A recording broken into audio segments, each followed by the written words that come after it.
안녕하세요. 인생드라마 플러스입니다. 오늘의 이야기는 시어머니 방 서랍 속에서 발견된 낡은 편지 한 장으로 시작됩니다.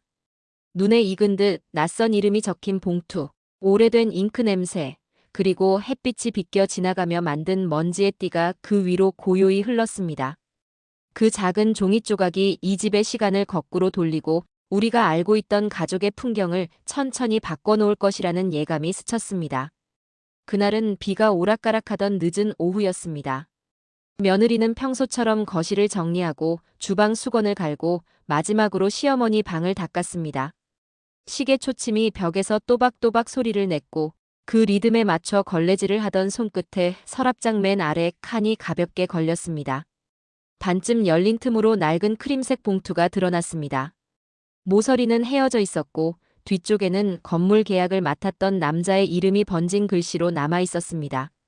멈칫하는 순간 심장이 가볍게 내려앉았습니다. 며느리는 한동안 봉투를 만지작거리다 조심스레 봉인을 풀었습니다. 오래 묵은 종이는 바스락거렸고 잉크와 장롱 냄새가 섞여 코끝을 스쳤습니다. 첫 줄에는 오래 기다렸다는 말이, 그 다음 줄에는 잊지 못했다는 고백이 적혀 있었습니다. 그리고 마지막에 가까워질수록 문장들은 점점 더 선명해졌습니다.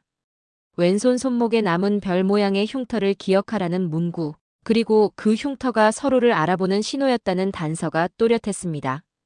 멈춰있던 시간이 다시 흐르듯 며느리의 머릿속에는 계약서에 도장을 찍던 남자의 왼손이 떠올랐습니다.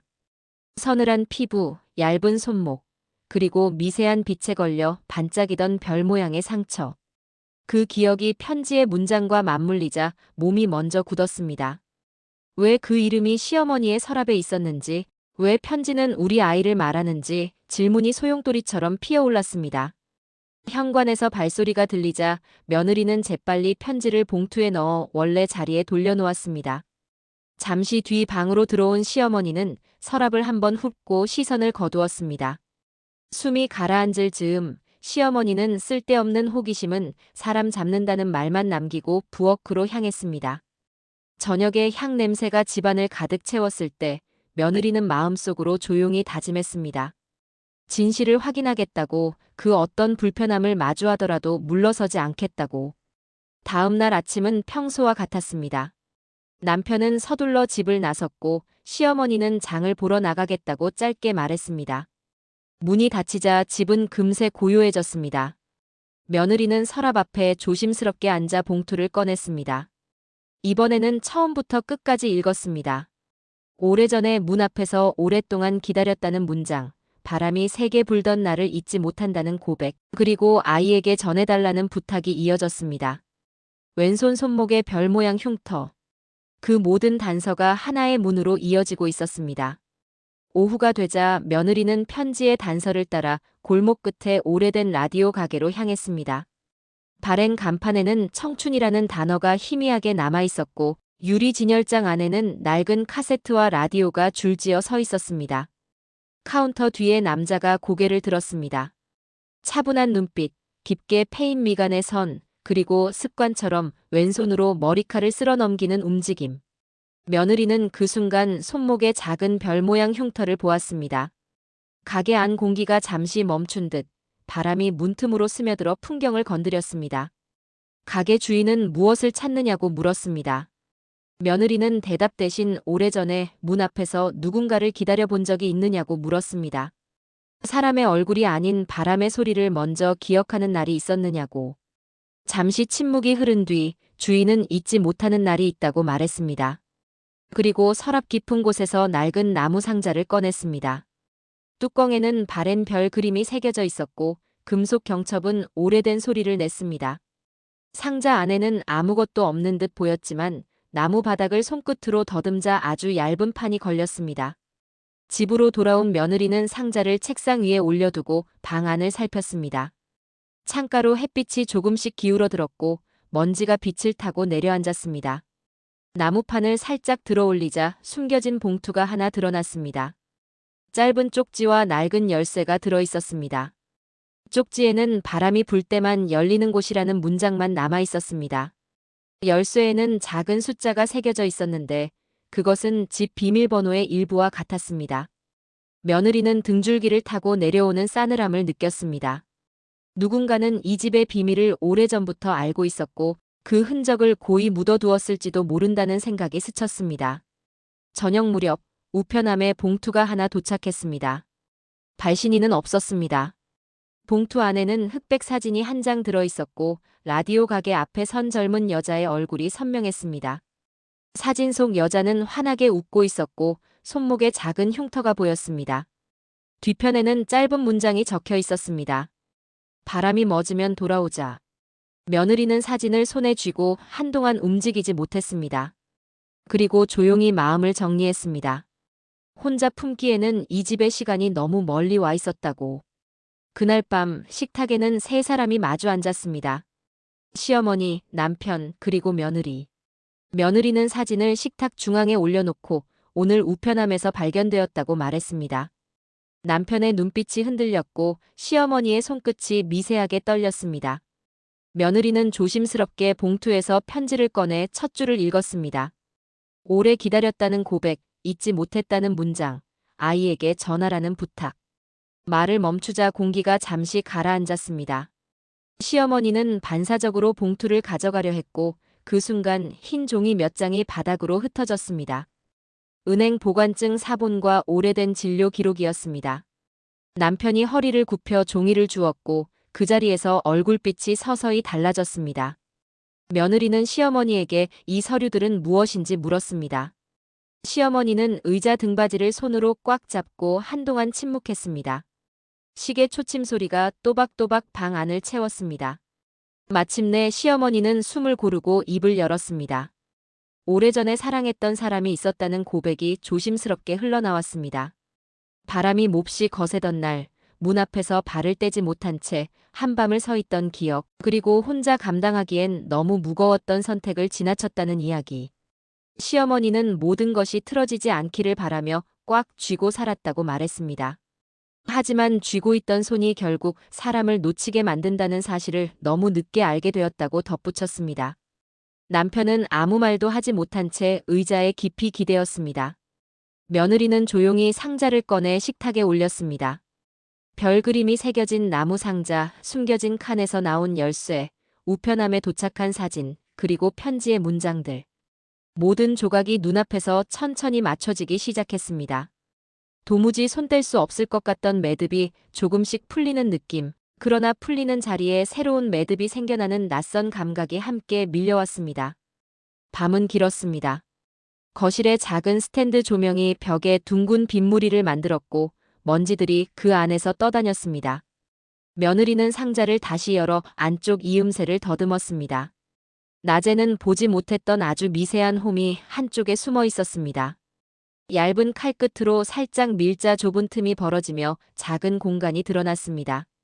그 안에는 더 오래된 열쇠 하나와 작은 카세트 테이프가 들어있었습니다. 테이프의 라벨에는 흐릿한 글씨로 그날의 바람이라고 적혀 있었습니다. 다음 날 오전 며느리는 라디오 가게로 돌아가 테이프를 건넸습니다. 주인은 조심스럽게 플레이어에 테이프를 넣고 재생 버튼을 눌렀습니다. 잡음이 한동안 흐른 뒤 낮고 안정된 남자의 목소리가 들렸습니다. 문 앞에서 오래 기다리던 날을 잊지 못한다는 말, 책임을 다하지 못한 삶에 대한 반성, 그리고 집을 지키는 사람에게 집을 맡겨달라는 부탁이 이어졌습니다. 그 목소리는 감정을 과하게 싣지 않았지만 오래 묵힌 진심이 단정하고 조용하게 전해졌습니다. 며느리는 그 문장 하나하나가 몸속 깊은 곳에 박히는 느낌을 받았습니다. 가게 문을 나설 때 골목 끝에서 바람이 방향을 바꾸었습니다. 오래된 간판이 달그락거렸고 햇빛은 구름 사이로 다시 얼굴을 내밀었습니다. 며느리는 천천히 걸음을 옮기며 생각했습니다. 집을 지키는 사람은 누구인지, 지킨다는 것은 무엇인지, 그리고 지키는 동안 놓치지 말아야 할 얼굴들이 누구였는지. 마음 한쪽에서 작고 단단한 무언가가 자리 잡는 소리가 났습니다. 집으로 돌아오니 시어머니가 거실에 앉아 있었습니다. 시어머니는 며느리의 얼굴을 오래 바라보더니 조용히 고개를 숙였습니다. 미안하다는 말이 짧게 흘렀습니다. 그 말에는 지난날의 두려움과 욕심, 인정하고 싶지 않았던 패배, 그리고 이제야 손을 놓아도 괜찮겠다는 체념이 섞여 있었습니다. 며느리는 고개를 끄덕였습니다. 그 순간 어제까지 집안 구석에 고여있던 공기가 아주 조금 움직이는 듯 했습니다. 저녁 무렵 남편이 돌아왔습니다. 문 앞에서 잠시 머뭇거리던 남편은 신발을 벗고 거실에 앉았습니다. 말이 필요하지 않은 침묵이 흘렀습니다. 시어머니는 아들의 손을 가만히 감쌌습니다. 남편은 손가락을 천천히 펼쳤다가 다시 쥐며 호흡을 고르고는 며느리에게 테이프의 내용을 들었다고 말했습니다. 며느리는 고개를 끄덕였습니다. 남편의 눈가에는 피곤함과 안도감이 동시에 비쳤습니다. 비밀이 밝혀졌다는 사실이 곧바로 평화를 가져오는 것은 아니지만 적어도 서로를 향한 침묵의 방향이 달라졌다는 것을 모두가 알고 있었습니다. 밤 공기가 선선해지자 커튼이 가볍게 흔들렸습니다. 그때 초인종이 짧게 울렸습니다. 현관문을 열자 건물 계약을 맡았던 남자가 서 있었습니다. 남자는 계약 관련 서류가 있다며 봉투를 내밀었습니다. 거실에 앉아 서류를 펼치자 낡은 영수증과 노트 한 장이 함께 나왔습니다. 노트의 첫 장에는 바람이 멎으면 돌아오자는 문장이 다시 적혀 있었습니다. 남자는 그 문장에 대해 오래 고민했다고 말했습니다. 멈춘다는 것은 끝난다는 뜻이 아니라 돌아올 수 있다는 뜻일지도 모른다고. 기다림이 길어져도 언젠가는 문이 열린다는 뜻일지도 모른다고. 그날 밤늦게 집 앞 골목에서 바람이 크게 불었습니다. 간판들이 서로 부딪히며 소리를 냈고 가로등 불빛이 땅 위에서 흔들렸습니다. 며느리는 창틀의 작은 흔들림을 보았습니다. 시어머니가 예전에 말했던 바람이 아주 거세면 저절로 열리던 창의 틈이었습니다. 그 틈으로 누군가의 손이 조심스럽게 드나들던 오래된 습관이 떠올랐습니다.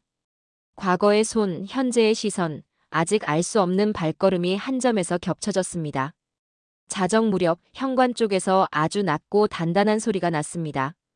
금속이 서로 맞닿을 때 나는 소리였습니다. 비밀번호의 마지막 숫자 2개를 누르는 소리처럼 또렷했습니다. 모두가 동시에 고개를 돌렸습니다. 문손잡이가 아주 천천히 아래로 움직였습니다. 공기가 단단해졌고 심장 박동이 귓가에서 커졌습니다. 그러나 며느리는 도망치지 않았습니다. 상자에서 발견한 열쇠를 손에 쥔 채 현관을 향해 걸었습니다. 집을 지키는 사람이 누구인지 오늘은 몸으로 보여주겠다는 마음으로. 여기까지가 오늘의 이야기입니다. 바람은 늘 흔적을 남기고 흔적은 언젠가 길이 됩니다. 길의 끝이 어디로 이어지는지, 그 길을 누가 먼저 걸어나갈지 우리는 곧 확인하게 될 것입니다. 다음 이야기에서는 문이 열렸을 때 그곳에 서 있던 사람이 누구였는지, 오래전에 떠났던 사람인지, 아니면 우리가 예상하지 못했던 다른 누군지 마주하게 됩니다. 그리고 집을 지킨다는 말이 결국 어떤 선택을 요구하는지 함께 생각해 보겠습니다. 끝까지 함께 해주셔서 감사합니다. 인생 드라마 플러스였습니다. 오늘 이야기가 마음에 드셨다면 구독과 좋아요로 함께 해주시면 큰 힘이 됩니다. 여러분의 작은 관심이 다음 이야기를 이어가는 큰 용기가 됩니다. 구독과 좋아요로 함께 해주시면 큰 힘이 됩니다. 여러분의 작은 관심이 다음 이야기를 이어가는 큰 용기가 됩니다.